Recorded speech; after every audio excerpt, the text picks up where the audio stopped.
Can we stop there, right? We stopped last week. Example 4, I finished example 4. Right. Yes, okay, we carry on example 5. Okay, I will move quite fast with examples, okay, because I think if you understand the principles, examples are not too bad. Alright? Okay? All good? Okay, brilliant fireworks are intended to burn for 40 seconds. Intended.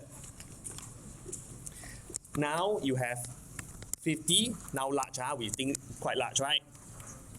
Sample size large, and it's large. Each firework is ignited, and now the results are summarized. We must know how to read this. Do you find this presentation familiar?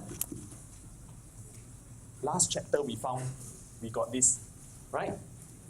Why do we present this? To make this number more manageable. Okay?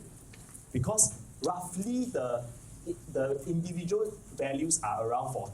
So you minus 40 and then sum them up, this number becomes small and it's more manageable. Similarly for the squares.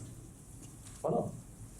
Test at the 5% level of significance whether the mean time it differs, or we must look very carefully, differs from 40, differs from 40. So this time we're going to do a two-tailed test, whether it is equal to 40 or not equal to 40. Two-tailed test. So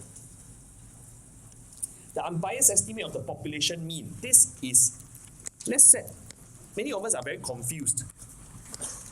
See, this is the population. You want to test whether mean is indeed 40. Then you take sample n equals to 50. Then sample. Right? What do you find? You find that 39.46 is the sample mean. Correct? This is a sample mean. Although I say it's the unbiased estimate, this is the data here we got from the 50 samples. You're going to use this data to check whether the population mean is indeed 40. Good? Okay? I'm not going to say more. This one you go and read, okay? How do we find the unbiased estimate of the population variance? Because population variance are known. Just use formula. Okay, I'm just going to say that this is available. This formula, not the minus 40. Your MF50 will give you this formula in the summation x squares. Let x minus 40 be y. X minus 40 be y. This formula is available from MF50. Okay? MF50. And you can see chapter 6, last part, if you are not very sure how to link this up. Okay, if you are not very sure. Okay?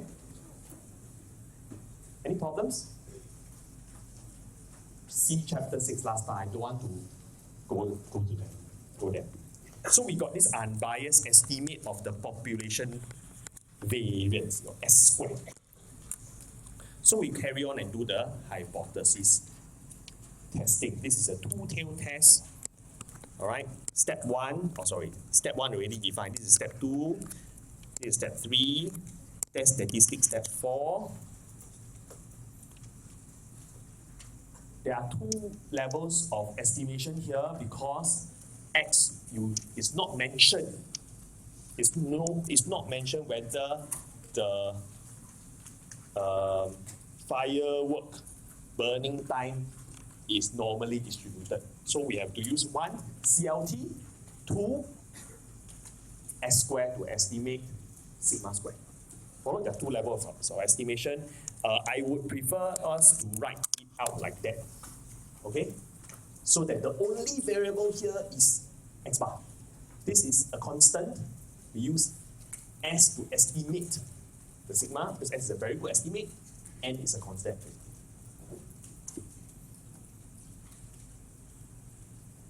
Alright, then we calculate the p-value. These are all from GC, okay? Can? I don't need to go through all. I don't want to show the GC steps anymore. This is just all from GC. If you want, you can try on your own. How do you get this value 0.030388? Again, this one, okay, not required if GC can give us the p-value. If the GC can give us the p-value, I don't need you to present this. This is just for understanding. Follow? Okay? Conclusion. Leave it in 3 SF. I think it's printed as so many SF. I think no need lah. Just 3 SF will do. So in decision making time, since p-value is smaller than 0.05, H naught is rejected. I want to emphasize your conclusion. You cannot just say H naught is rejected. You have to conclude in context. You have to conclude in context of the problem. Is that alright? Okay. Can I? Okay, good. Move on a bit faster now. Can?